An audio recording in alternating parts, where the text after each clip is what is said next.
Yo, yeah. 18 ans et je suis toujours incapable de savoir faire mais lasser correctement. Pour certains, je suis un élément décevant, ils me définissent comme inqualifiable. Ils me regardent, j'ai l'air plutôt intelligente, mais c'est la cata si je dois changer de jante. Dès ce moment, ils me considèrent comme une débile. Je m'en fous, ça ne tape pas dans le mille. Pour arriver au même résultat qu'eux, je dois taffer 10 fois plus. Ce n'est pas un jeu, durant ce travail, je dois tous les efforts que je dois fournir. Mes succès valent de l'or. Nous les personnes dyspraxiques, nous ne sommes pas des êtres toxiques. Aidez-nous dans nos difficultés, au lieu de nous éviter. Nous les personnes dyspraxiques, nous ne sommes pas des êtres toxiques. Aidez-nous dans nos difficultés, au lieu de nous éviter.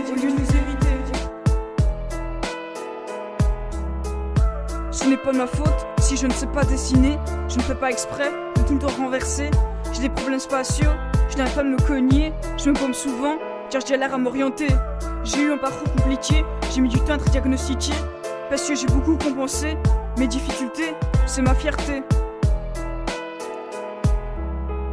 Étant petite, je voulais faire aussi bien que les autres. Je ne comprenais pas pourquoi elles arrivaient les autres. De ces échecs, je n'ai vraiment souffert. Mais je me suis battue comme une guerrière. Haute comme 3 pommes, je l'ai prouvé au monde que moi aussi, je pouvais y arriver. Cela a tourné en boucle dans ma tête. À chaque seconde, cette mentalité m'a permis de ne pas me limiter. Surtout qu'à la maison, je me faisais souvent engueuler parce que je n'arrivais pas à couper droit. Ces incapacités étaient prises pour de la mauvaise foi. On me répétait « Tu te fous de moi !» Mes parents ne se doutaient pas que j'avais un trouble 10. Sinon, ils n'auraient pas agi de cette manière. Mais c'est comme ça quand on ne connaît pas. Nous les personnes dyspraxiques, nous ne sommes pas des êtres toxiques. Aidez-nous dans nos difficultés, au lieu de nous éviter. Nous les personnes dyspraxiques, nous ne sommes pas des êtres toxiques. Aidez-nous dans nos difficultés, au lieu de nous éviter.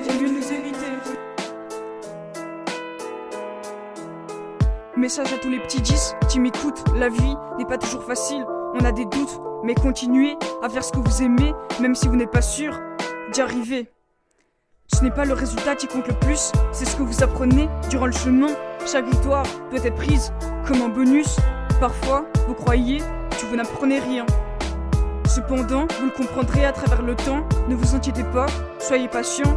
Pour l'instant, je vous encourage de continuer à vous battre avec courage. Nous les personnes dyspraxiques, nous ne sommes pas des êtres toxiques. Aidez-nous dans nos difficultés, au lieu de nous éviter. Nous les personnes dyspraxiques, nous ne sommes pas des êtres toxiques. Aidez-nous dans nos difficultés, au lieu de nous éviter.